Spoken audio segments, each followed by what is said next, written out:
নমস্কাৰ আপুনি চাবলৈ আৰম্ভ কৰিছে সিটি 18 ষ্টুডিঅ'ত মই কৃপাঞ্চল প্ৰাসপংখী ৰাজ্যৰ বিভিন্ন প্ৰান্তত ক্ৰমাৎ বৃদ্ধি পাইছে শিশু নিৰুদ্দেশৰ ঘটনা দুষ্ট চক্ৰই কৌশলেৰে অপহৰণ কৰি নিছে 10 পৰা 12 বছৰীয়া শিশুক বিষয়টো আৰক্ষীয়ে এই পৰ্যন্ত গুৰুত্ব সহকাৰে লোৱা নাই যদিও বিভিন্ন প্ৰান্তৰ পৰা আহি আছে শিশু নিৰুদ্দেশৰ ঘটনা জাগিৰোডত বিগত এসপ্তাহত সংঘটিত হৈছে 3টাকৈ শিশু অপহৰণৰ ঘটনা কিছুদিন পূৰ্বে মহানগৰীৰ নুনমাটিৰ পৰাই 4টাকৈ শিশু অপহৰণৰ প্ৰচেষ্টা চলাইছিল যদিও আৰক্ষীয়ে শিশুকেইটাক উদ্ধাৰ কৰিবলৈ সক্ষম হয় উল্লেখযোগ্য যে কিছুদিন পূৰ্বে মায়ঙৰ পৰাও অপহৰণ কৰিছিল 3টাকৈ শিশুক এনে উদ্বেগজনক ঘটনাই বাৰুকৈয়ে আতংকিত কৰি তুলিছে অভিভাৱকসকলক কি উদ্দেশ্যৰে এই চক্ৰটোৱে 10 পৰা 12 বছৰীয়া শিশুক অপহৰণ কৰাৰ অপচেষ্টা চলাইছে সেয়া স্পষ্ট হোৱা নাই যদিও মানৱ অংগৰ বেহাৰ বাবে এনে দুষ্কাৰ্য কৰাৰ সন্দেহ কৰা হৈছে আৰক্ষীৰ লগতে পিতৃ মাতৃ আৰু সমাজ সচেতন নহলে অনাগত দিনত এনে ঘটনা অধিক বৃদ্ধি পোৱাৰ আশংকা প্ৰকট হৈ পৰিছে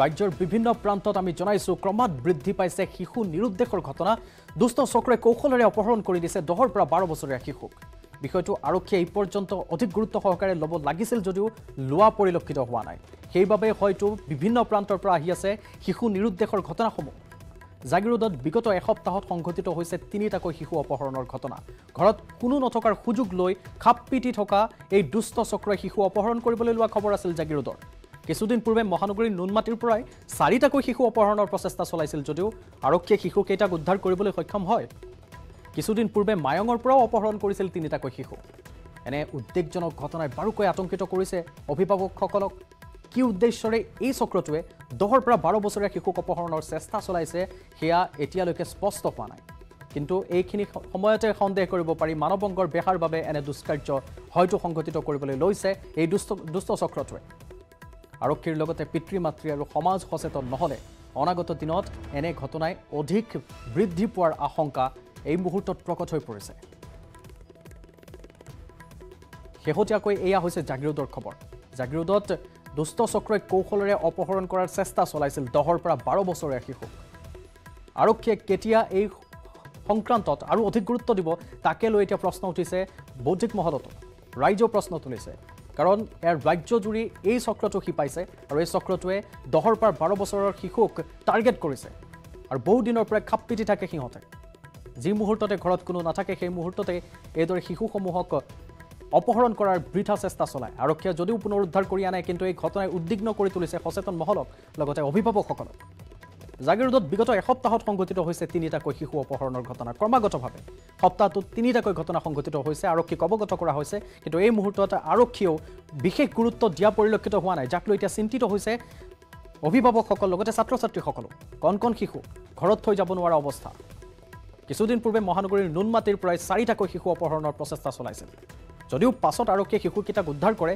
কিন্তু ঘটনাটো অতি বিষম ক্ৰমাগতভাৱে চলি আছে এই ঘটনা কিছুদিন পূৰ্বে মায়ঙৰ এটা ঘটনা য'ত অপহৰণ কৰিছিল 3টাকৈ শিশু এই ঘটনাবোৰ উদ্বেগজনকভাৱে বৃদ্ধি পাইছে আৰু 10 পৰা 12 বছৰীয়া শিশুকে কিয় অপহৰণ কৰিবলৈ তেওঁলোকে টাৰ্গেট কৰি লৈছে সেই কথা জানিব পৰা হোৱা নাই কিন্তু মানৱ অংগৰ বেহাৰ বাবে এনে দুষ্কাৰ্য কৰাৰ সন্দেহ কৰিব পাৰি আৰক্ষীৰ লগতে পিতৃ মাতৃ আৰু সমাজ যদি এই মুহূৰ্তত সচেতন নহয় তেন্তে অনাগত দিনত এনে ঘটনাই আৰু অধিক ভয়াৱহ ৰূপ ল'ব পাৰে ইয়াৰ চিন্তা এটা প্ৰকট হৈ পৰিছে সমগ্ৰ ৰাজ্যত এতিয়া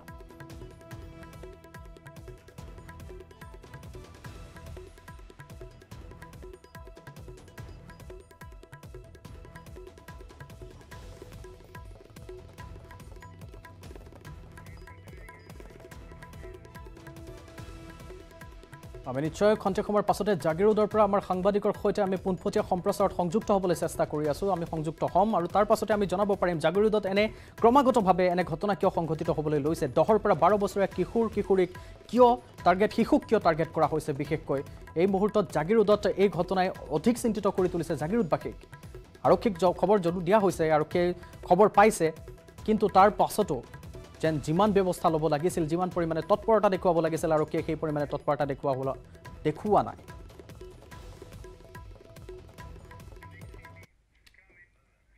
আমি পৰৱৰ্তী সময়ত সংযুক্ত হ'ম আমাৰ জাগিৰোডৰ সাংবাদিকগৰাকীৰ সৈতে আহিছোঁ পৰৱৰ্তী খবৰলৈ এই মুহূৰ্তত দিছপুৰ সমষ্টি বেদখলক লৈ আন এক বিস্ফোৰণ বিধায়ক অতুল বৰাৰ 4টা দালালে অবৈধ বাসিন্দাক বিক্ৰী কৰিছে দিছপুৰ সমষ্টিৰ মাটি অবৈধ বাসিন্দাক ভূমি বিক্ৰী কৰা 4 দালালক শীঘ্ৰে গ্ৰেপ্তাৰ কৰিবলৈ চৰকাৰক দাবী জনাইছে দিছপুৰৰ বিধায়কগৰাকীয়ে। 4টা দালালৰ নাম বিধায়কজনৰ হাতত আছে বুলি উল্লেখ কৰি তেওঁ কয় যে 3-4 লাখ টকাত অবৈধ বাসিন্দাক বিক্ৰী কৰি আহিছে দিছপুৰ সমষ্টিৰ মাটি। আনকি পাহাৰ অঞ্চলতো সন্দেহজনক লোকক এইকেইটা দালালে মাটি বিক্ৰী কৰাৰ অভিযোগ দিছপুৰৰ বিধায়কগৰাকীৰ। এই সকল লোকক উচ্ছেদ কৰিবই লাগিব বুলি মন্তব্য কৰি জ্যেষ্ঠ বিধায়কজনে কয় যে এই সন্দৰ্ভত পত্ৰ প্ৰেৰণ কৰিব চৰকাৰক। গুৰুত্বপূৰ্ণ অভিযোগ দিছপুৰ সমষ্টি বেদখলক লৈ বিধায়ক অতুল বৰাৰ। তেওঁ এক প্ৰকাৰৰ বিস্ফোৰণ তুলিলে 4টাকৈ দালালৰ বিৰুদ্ধে তেওঁ হস্তম হৈ পৰিল। তেওঁ কৈছে 4টা দালালে অবৈধ বাসিন্দাক বিক্ৰী কৰিছে দিছপুৰ সমষ্টিৰ মাটি। অবৈধ বাসিন্দাক ভূমি বেদখল কৰা 4 দালালক শীঘ্ৰে গ্ৰেপ্তাৰ কৰিবলৈ চৰকাৰক দাবী জনাইছে দিছপুৰৰ বিধায়কগৰাকীয়ে। 4টা দালালৰ নামো আছে বিধায়কজনৰ হাতত। তেওঁলোকে 3-4 লাখ টকাত অবৈধ বাসিন্দাক বিক্ৰী কৰি আহিছে দিছপুৰ সমষ্টিৰ মাটি। আনকি পাহাৰ অঞ্চলতো সন্দেহজনক লোকক এইকেইটা দালালে মাটি বিক্ৰী কৰাৰ অভিযোগ। এই সকল লোকক উচ্ছেদ কৰিবই লাগিব বুলি মন্তব্য কৰি জ্যেষ্ঠ বিধায়কজনে কয় এই সন্দৰ্ভত তেওঁ পত্ৰ প্ৰেৰণ কৰিব চৰকাৰক। আমাৰ হাতত আছে তেওঁৰ প্ৰতিক্ৰিয়া, শুনাম।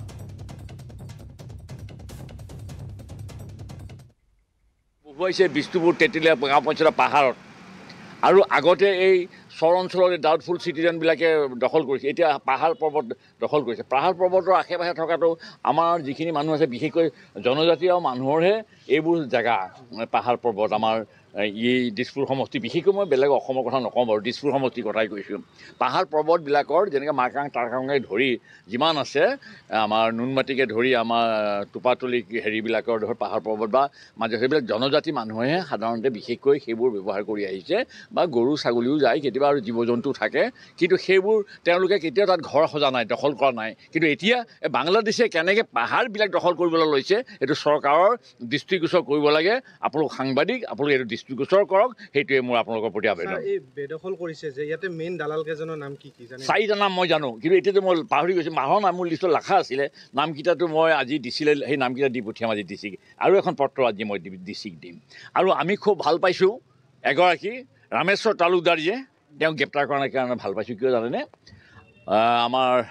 আমাৰ যিখন আমাৰ মঠঘৰীয়া যিখন আঞ্চলিক হাইস্কুল, সেই হাইস্কুল এজন কাৰ্বি মানে সম্প্ৰদায়ৰ এজনে মানে মাটিখিনি দান দিছিলে।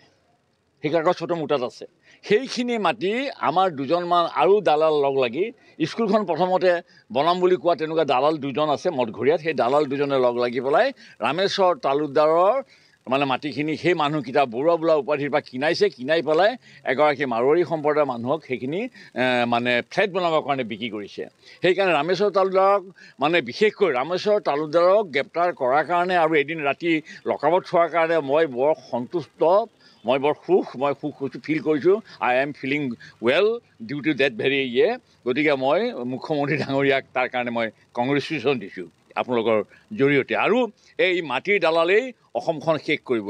ব্ৰহ্মপুত্ৰই খহনীয়াই কৰিছে আৰু ওচৰ চুবুৰীয়া ষ্টেটবিলাকে মাটি আমাৰ অসমৰ মাটি ইফালৰ পৰা ঠেলি আহি লাখ লাখ বিঘা মাটি লৈ গৈছে।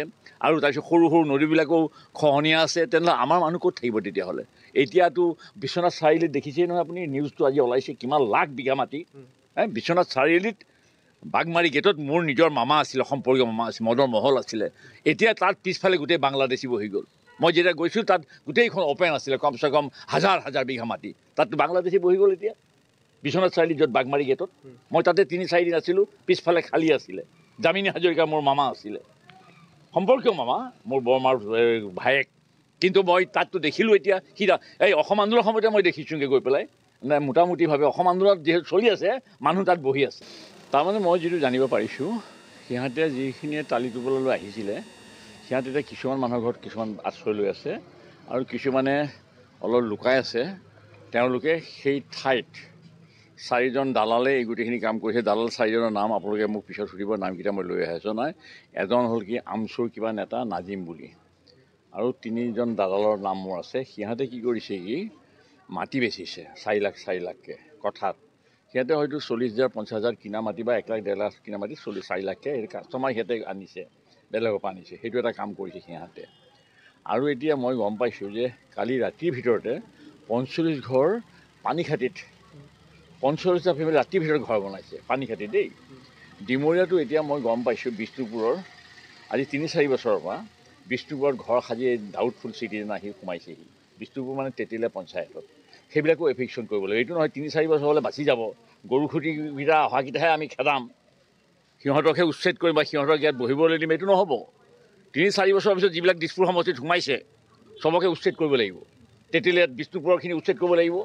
কচুতলি যিখিনি পুৰণা মানুহ মইতো জানোৱেই, মইতো 85ৰ পৰা ইয়াৰ MLA, গতিকে মই পুৰণা মানুহখিনি মই চিনি পাওঁ। আৰু নতুনকৈ যিবিলাক 4-5 বছৰত আহি সিহঁতক উচ্ছেদ কৰিব লাগিব। স্যাৰ, ট্ৰাইবেল বেল্ট এণ্ড ব্লকৰ মাটি কেনেদৰে কিনা বেচা হৈছে? কেনেকৈ হৈছে সেইকাৰণে বিস্তীৰ্ণ বৰাই মোৰ লগত কালি চাৰ্কুল অফিচাৰগৰাকীয়ে মোৰ কথা পাতিছে। তেওঁ অতি যোগ্য উপযুক্ত এজন চাৰ্কুল অফিচাৰ পাইছোঁ বুলি মই ভাবিছোঁ। তেখেতে নিজাববীয়াকৈ যিখিনি পাৰে কৰি আমাক জনাব, আমি চৰকাৰৰ লগত আলোচনা কৰি সেইধৰণে আমি এভিকশ্যনৰ কাম হাতত ল'ম। দালালবিলাকে এইবিলাক কাম কৰিছে, দালালেই কৰিছে। সেইকাৰণে দালালৰ বিৰুদ্ধেইতো হিমন্ত বিশ্ব শৰ্মা আমাৰ মাননীয় মুখ্যমন্ত্ৰীয়ে যুদ্ধত নামিছে। গতিকে আমিও এই সৰু সুৰা পোৱালি কিছুমান আছে, সিহঁতৰ নাম কোনো নাজানে, সিহঁতক মানে আমি ধৰিব লাগিব। সিহঁতক ধৰি কথাই প্ৰতি 4ৰ পৰা 3 লাখকৈ টকা দালালে বেচিছে অবৈধ বাংলাদেশীক মাটি। ভয়ংকৰ বিস্ফোৰণ কৰিছে এই মুহূৰ্তত বিধায়ক অতুল বৰাই। তেওঁৰ কথাৰে কৈছে, তেওঁ ইতিমধ্যে ভাষ্য প্ৰকাশ কৰিছে। আমাৰ সৈতে সংযুক্ত হৈছে জ্যেষ্ঠ সাংবাদিক অসীম বৰা। আমাৰ সৈতে পোনপটীয়া সম্প্ৰচাৰত আছে অসীম বৰা। অতুল বৰাই ফিলিং ৱেল বুলি কৈছে আৰু অভিনন্দন জনাইছে মুখ্যমন্ত্ৰীগৰাকীক। 4জন দালালৰ নাম তেওঁ জনাব, এজনৰ জনানে 3জনৰ নাম তেওঁ পাহৰিছে জনাব। কি অধিক তথ্য আছে আপোনাৰ হাতত?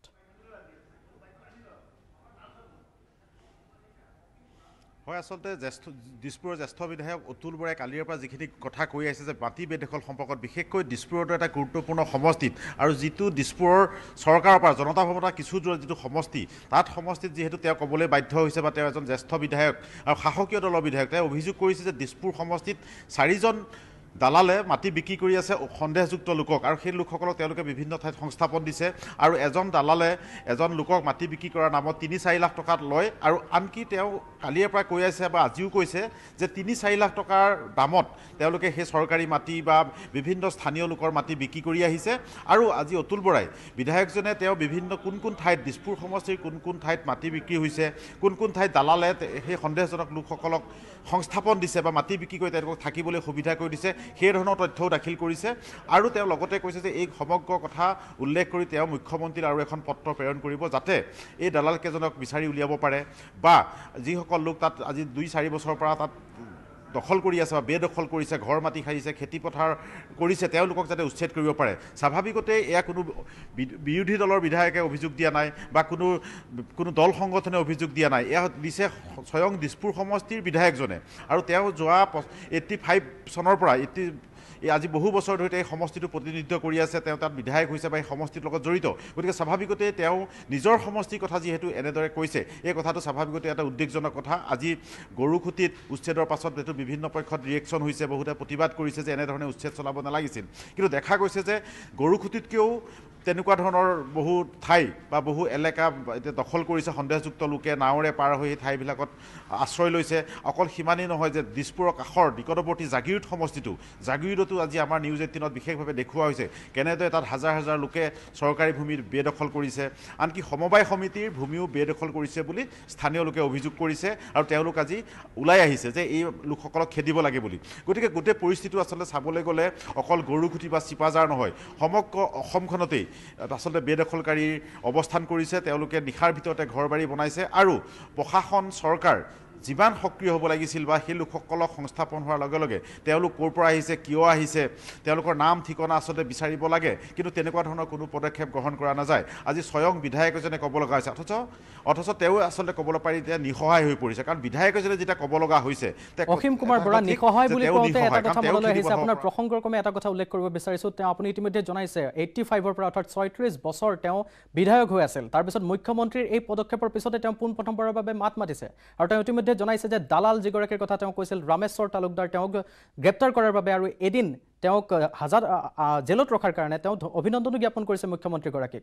অৰ্থাৎ এই ক্ষেত্ৰত ক'ব পাৰি নেকি এওঁৰ দৰে আৰু শাসকীয় পক্ষৰ বহু বিধায়ক ওলাই আহিব যিসকলে জানিছিল কিন্তু ক'ব পৰা নাছিল, এয়া অতুল বৰা নিদৰ্শন হ'ব পাৰে নেকি এনে বাটকটীয়াৰ? হয়, এইটো আজি খুব ভাল খবৰ যে ভাল কথা যে অতুল বৰাৰ দৰে এজন বিধায়কে আজি মুকলিকে মুখ খুলিছে। যদি প্ৰত্যেকটো সমষ্টিৰ প্ৰত্যেকজন বিধায়ক সচেতন হয়, কাৰণ এজন চাৰ্কুল অফিচাৰতকৈ এজন ডিচিতকৈ বা এজন এছপিতকৈও সেই সমষ্টিটোৰ খবৰ বা সমষ্টিটোৰ মাটি বাৰী খবৰ মানুহৰ জনগাঁথনি সেই খবৰ বেছি থাকে বিধায়কজনৰ হাতত।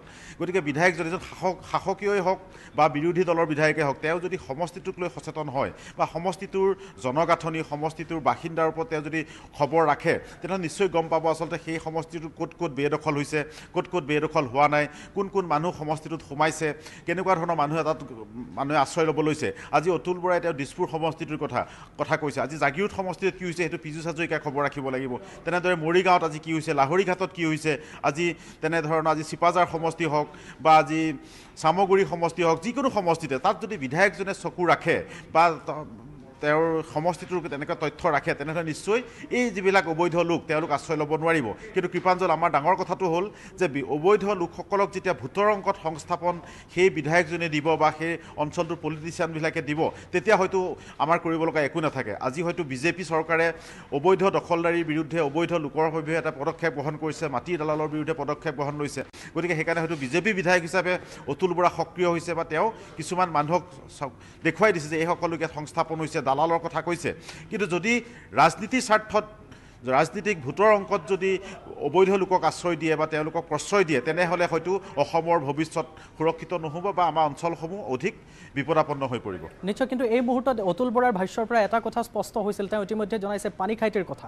ৰাতিটোৰ ভিতৰতে কালিৰ ঘটনা বুলি তেওঁ কৈছে 49 ঘৰে পানীখাইটিত, অৰ্থাৎ আমাৰ নাতি দূৰতে, দিছপুৰৰ পৰা নাতি দূৰত পানীখাইটিত 49 ঘৰে ইতিমধ্যে দখল কৰিছে। তেওঁ ইংগিত দিছে, ইতিমধ্যে তেওঁ খোলোচা কৰিছে এই কথাষাৰ যে অবৈধ দখল দিছপুৰৰ একেবাৰে কাষতে হৈছে। হয় হয়, অতুল বৰাই আজি যিটো কথা কৈছে নাই, সেইটো গুৰুত্বপূৰ্ণ কথা। আজি অতুল বৰাই বিধায়ক এজনে কৈছে যে প্ৰায় 50 ঘৰ মানুহে তাত আজি নিশাটোৰ ভিতৰতে আশ্ৰয় লৈছে বা ঘৰ বনাইছে। যদি সেইটো হয় তেনেহ'লে আমি ভাবোঁ কালিৰ ভিতৰত প্ৰশাসনৰ লোক যাব লাগে, আৰক্ষী যাব লাগে, সেই মানুহখিনিক আচলতে ক'ৰ পৰা আহিছে, কিয় আহিছে তাৎক্ষণিকভাৱে বিচাৰ ব্যৱস্থা কৰিব লাগে, তেতিয়াহে সমস্যাটো সমাধান হ'ব। আজি 50 ঘৰ আহিছে, কাইলৈ আকৌ 50 ঘৰ আহিব, কাইলৈ 200 ঘৰ হ'ব। তেতিয়া কিন্তু উচ্ছেদ কৰিবলৈ গ'লে বা তেওঁলোকৰ পৰিচয় ঠিকনা বিচাৰিবলৈ গ'লে পৰিস্থিতি আৰু জটিল হ'ব বা তেনেকুৱা ধৰণৰ এটা ৰক্তাক্ত পৰিৱেশ সৃষ্টি হৈ যাব পাৰে গৰুসুতিৰ দৰে। গতিকে তেনেকুৱা পৰিস্থিতি নহওঁতেও কিন্তু আজি যদি দিছপুৰতে এনেকুৱা পৰিৱেশ হয়, আজি এজন বিধায়কে ক'ব লগা হৈছে নিশাৰ ভিতৰতে 50 ঘৰ মানুহে তাত আশ্ৰয় লৈছে। গতিকে সেই কথাটো অতুল বৰাই কোৱাৰ পিছতেই আচলতে মহানগৰ বা কামৰূপ জিলাৰ প্ৰশাসন তৎপৰ হ'ব লাগে আৰু সেই অঞ্চলটোলৈ গৈ সম্পূৰ্ণৰূপে ভেৰিফিকেশ্যন কৰি সেই মানুহখিনিৰ অৱস্থিতি, তেওঁলোক ক'ৰ পৰা আহিছে, কিয় আহিছে আৰু তেওঁৰ নাগৰিকত্ব আচলতে কি, সেই ধৰণৰ তথ্য কিন্তু উলিয়াই ল'লেই গোটেই কথাটো পৰিষ্কাৰ হ'ব আচলতে কোন দেশী কোন বিদেশী, তেওঁলোকক কোনে আশ্ৰয় দিছে। গতিকে এই কথাটো তাৎক্ষণিক হ'ব লাগিব। কিন্তু এই মুহূৰ্তত তেওঁতো কৈছে যে সেইসকল বাংলাদেশী বুলি বিধায়কগৰাকীয়ে কৈছে। তেওঁৰ 36 বছৰীয়া অভিজ্ঞতাৰ পাছত তেওঁ কৈছে তেওঁলোক বাংলাদেশী, 50 ঘৰ আহিছে তেওঁলোক বাংলাদেশী। গতিকে এই ক্ষেত্ৰত হয়তো আৰু বেছি দেৰি কৰিব নালাগে প্ৰশাসনে, নহয় জানো? বিধায়কগৰাকী স্পষ্ট ৰূপত কৈছে। সেইটোৱে আমি সকলো কথা পলম কৰি থকাৰ কাৰণে অসমৰ পৰিস্থিতি জটিল হৈ পৰিছে। আমি সকলোৱে দেখোঁ, বিধায়কসকলে দেখে, ৰাজনৈতিক দলসমূহে দেখে, দল সংগঠনবিলাকে দেখে যে কিছুমান মানুহ অবৈধ লোক বাস কৰি আছে আৰু সকলোৱে সেইটো কয়ো যে এই এলেকাটোত এই মানুহখিনি ক'ৰ পৰা আহিল, কেনেকৈ বহিলে, সকলোৱে দেখি আহিছে, শুনি আহিছে। আনকি গুৱাহাটী মহানগৰীতো আমি তেনেকুৱা ধৰণৰ পৰিৱেশ দেখিছোঁ। বহু লোক আহি বহু ঠাইত বহি থাকেহি, ঘৰ বাৰী বনায়, অস্থায়ী ঘৰ দোকান পোহাৰ বনায়। কিন্তু সকলো জানিও সকলো দেখিও কিন্তু প্ৰশাসন হওক, জিলা উপায়ুক্তৰ কাৰ্যালয় হওক বা চক্ৰ বিষয়াৰ কাৰ্যালয় হওক, বিধায়ক হওক বা আন ৰাজনৈতিক দলসমূহে হওক, তেওঁলোকে নীৰৱ হৈ থাকে। ইয়াত যি কাৰণে তেওঁলোকৰ বসতি বাঢ়ি গৈ থাকে, বেদখল বাঢ়ি গৈ থাকে। আজি অতুল বৰাই নিজেই বাংলাদেশী বুলি কোৱাৰ পাছত বা তেওঁ সেই পদক্ষেপ গ্ৰহণ কৰাৰ পাছত আচলতে আজি তাত প্ৰশাসনৰ লোক যাব লাগিছিল, সেই মানুহখিনিক আচলতে চিনাক্ত কৰিব লাগিছিল, তেওঁলোকক প্ৰয়োজন হ'লে ডিটেনশ্যন কেম্পলৈ লৈ আহি তেওঁলোকৰ পৰিচয় উদ্ধাৰ কৰিব লাগিছিল। কিন্তু তেনেকুৱা ধৰণৰ কৰা হোৱা নাই। যদি তেনেধৰণেই চৰকাৰে পলম কৰি থাকে, প্ৰশাসনে পলম কৰি থাকে, তেনেহ'লে আন সমষ্টিত বা আন এলেকাত আৰু কি পৰিৱেশ সৃষ্টি হ'ব? কাৰণ দিছপুৰৰ কাষতে দিছপুৰ সমষ্টি, তাতেই যদি এনেকুৱা পৰিৱেশ হয় তেনেহ'লে পৰিস্থিতি আৰু অধিক জটিল হৈ যাব পাৰে। ধন্যবাদ জ্ঞাপন কৰিছোঁ অসীম কুমাৰ বৰা, আপুনি এইখিনি তথ্য আমাক ফঁহিয়াই জনালে। দিছপুৰ সমষ্টি বেদখলক লৈ এই বিস্ফোৰণ কৰিছিল বিধায়ক অতুল বৰাই, তেওঁৰ প্ৰতিক্ৰিয়া আমি জনালোঁ। তাৰ পিছতে আমি ফঁহিয়াই আলোচনা কৰিলোঁ। আমাৰ জ্যেষ্ঠ সাংবাদিক অসীম কুমাৰ বৰাই আমাক প্ৰতিটো কথা জনালে। উজনিত নামনিৰ বিধায়কৰ দল, নামফাকে গাঁৱত সৰ্বদলীয় বিধায়কৰ দল, চাংঘৰত বহি পাতিলে মনৰ কথা, জুতি ল'লে খৰিকাত দিয়া মাছ মাংস, নাহৰকটীয়াৰ বৌদ্ধ ধৰ্মাৱলম্বী নামফাকে গাঁৱত উপস্থিত হৈ বৌদ্ধ বিহাৰত পূজা অৰ্চনাত অংশ লয় সৰ্বদলীয় বিধায়কৰ দলে টাইফাকে জনগোষ্ঠীৰ পৰম্পৰাগত গামোচা আৰু স্মাৰকেৰে উষ্ম আদৰণি জনায় গাঁওবাসীয়ে বিধায়কৰ দলটো পৰিভ্ৰমণ কৰাৰ কালছোৱাত গাঁওখনৰ পৰিৱেশ তেওঁলোকৰ সাজপাৰ ভাষা সংস্কৃতি গ্ৰন্থাগাৰ আদিও পৰিদৰ্শন কৰে টাইফাকে লোকসকলে নদীৰ পাৰত চাংঘৰ সাজি বসবাস কৰা প্ৰণালীক সচক্ষে প্ৰত্যক্ষ কৰি আপ্লুত হৈ পৰে বিধায়কৰ দলটো 1850 চনতে তাইসকল ইয়ালৈ আহিছিল আৰু আমাৰ অসমীয়া মানুহে আমি এটা খুব আচৰিত লাগিল তেখেতসকলৰ নিজা ভাষা এটা ইয়াত আছে তেওঁলোকৰ নিজা ভাষা নিজা সংস্কৃতি আছে ধৰি ৰাখিব পাৰিছে আমাৰ ভাল লাগিছে অনাগত দিনত এই জাতিটো কেনেকৈ আমি অসমৰ মানদণ্ড অসমৰ মানচিত্ৰত আমি এটা ৰাখিব পাৰোঁ তেওঁলোকক জীয়াই ৰাখিব পাৰোঁ তাৰে আমি পৰিকল্পনা হাতত লৈছোঁ এই বুঢ়ীদিহিং পাৰত নদীৰ পাৰত তেখেতসকলৰ জনবসতি বিধায়কৰ দলটোৱে টাইফাকে জনগোষ্ঠীৰ পৰম্পৰাগত খাদ্য টোপোলা ভাত টেঙা মাছ খৰিকাত দিয়া মাছ আৰু মাংস উৰিয়াম পাতেৰে তৈয়াৰ কৰা বাদামৰ চাটনি আদিৰো জুতি লয় গাহৰি মাংস তাৰপিছত মাছ পোৰা ঢেকীয়া টেঙা সকলো মানে খুব ধুনীয়া চাংঘৰত আমি খাদ্য খালোঁ এনেকুৱা খাদ্য সামগ্ৰী মই কেতিয়াও খোৱা নাছিলোঁ আৰু আমাৰ বিশেষকৈ ল'ৱাৰ আছামৰ আমি এনেকুৱা চাংঘৰত দেখিবলৈ পোৱা নাছিলোঁ খাদ্য সামগ্ৰী আজি উপভোগ কৰিলোঁ আৰু আমি সঁচাই আনন্দিত হৈছোঁ আৰু আমি তাই মাসকলৰ লগত আমি বহুত দেৰি কথা পাতিলোঁ উল্লেখ্য যে ৰাজ্যৰ মুখ্যমন্ত্ৰী ডক্টৰ হিমন্ত বিশ্ব শৰ্মাৰ পৰিকল্পনা আৰু অসম বিধানসভাৰ অধ্যক্ষৰ নিৰ্দেশক্ৰমে নামনি অসমৰ মুঠ 6 গৰাকী বিধায়কে ভ্ৰমণ কৰি আছে উজনি অসম সৰ্বদলীয় বিধায়কৰ দলটোত আছে কমলপুৰৰ বিধায়ক দিগন্ত কলিতা পলাশবাৰীৰ বিধায়ক হেমাংগ ঠাকুৰীয়া সৰভোগৰ বিধায়ক মনোৰঞ্জন তালুকদাৰ বৰমাৰ বিধায়ক ভূপেন বড়ো উত্তৰবন্দৰ মিহিৰকান্তি চুম আৰু বৰপেটাৰ বিধায়ক আব্দুল ৰহিম আহমেদ অঞ্চলটো পৰিভ্ৰমণ কৰাৰ অন্তত টাই জনগোষ্ঠীটোৰ ভাষা সংস্কৃতিক বিশ্ব দৰবাৰত পৰিচয় কৰাই দিয়াৰ ক্ষেত্ৰত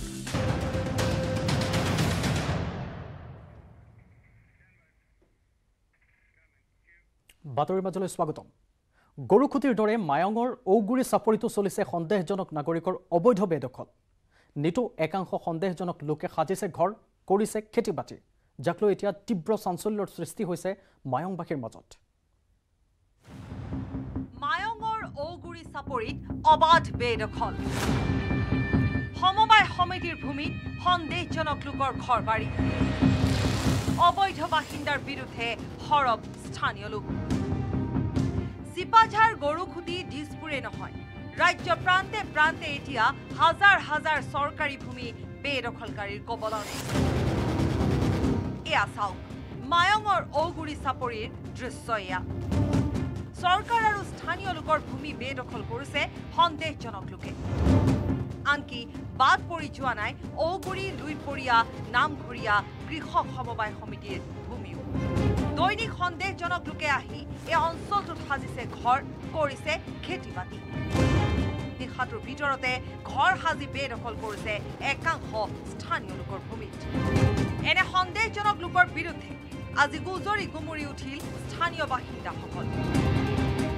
দখল কৰা মাটি তাতে ঘৰ বনাইছে স্কুল বনাইছে মছজিদ বনাবা ওলাইছে এতিয়া আগতে যিখিনি 25-30 ঘৰ মানুহ আছিল এতিয়া গৈ ফেলে এতিয়া বৰ্তমান প্ৰায় 100ৰো অধিক লোক তাতে মানে ঘৰ বনাই আছে আৰু বহু ঘৰ এতিয়া আনি খাৰা কৰি ৰাখি আছে কিন্তু উঠোৱা নাই গৰুখুটি চিপাঝাৰৰ দৰে এই অঞ্চলটোত উচ্ছেদ অভিযান চলাবলৈ আহ্বান জনাইছে স্থানীয় লোকে অন্যথা ভয়ংকৰ পৰিস্থিতিৰ উদ্ভৱ হ'ব বুলি সকীয়াই দিছে স্থানীয় বাসিন্দাই চৰৰ মাটিবিলাক আজি প্ৰায় 1 বছৰ হৈছে আৰু তেওঁলোকে মুছলিম মানুহ যিখিনি তেওঁলোকে আমাৰ মাটিখিনি তেওঁলোকে অবৈধভাৱে বহি লৈ তেওঁলোকে খেতি পথাৰ কৰিব ধৰিছে যে আমাৰ মাটিত তেওঁলোকে আকৌ মাছ চাহ বুই একেবাৰে ঘৰ দুৱাৰ পৰ্যন্ত আগত আছিল মাত্ৰ 17 ঘৰমান মানুহ এই কেইদিনমানৰ ভিতৰতে প্ৰায় 100-150 মানুহ তেওঁলোকে ক'ৰ পৰা আহিছে কি কথা বাৰ্তা একো নাজানো তেওঁলোকৰ লগত এতিয়া আমাৰ এটা সংঘৰ্ষ হোৱাৰ অতিক্ৰম হৈছে ইতিমধ্যে পৰিস্থিতিৰ প্ৰতি লক্ষ্য ৰাখি অঞ্চলটোত উপস্থিত হৈছে গৈ আৰক্ষী অৰ্ধসামৰিক বাহিনী উল্লেখযোগ্য যে জাগিৰোডৰ এই অঞ্চলটোত হাজাৰ হাজাৰ বিঘা মাটিত সন্দেহযুক্ত নাগৰিক ভৰি পৰিছে যদিও এই পৰ্যন্ত কঠোৰ পদক্ষেপ গ্ৰহণ কৰা নাই চৰকাৰে। জাগিৰোডৰ পৰা অজয় পালৰ report, news 18 Assam north east. চিটি 18ত আৰু খবৰ আছে, লৈছোঁ আন এটা বাণিজ্যিক বিৰতি। মাইথান ষ্টীল ইমান ষ্ট্ৰং যে 20% কমকৈ লাগে। ষ্ট্ৰং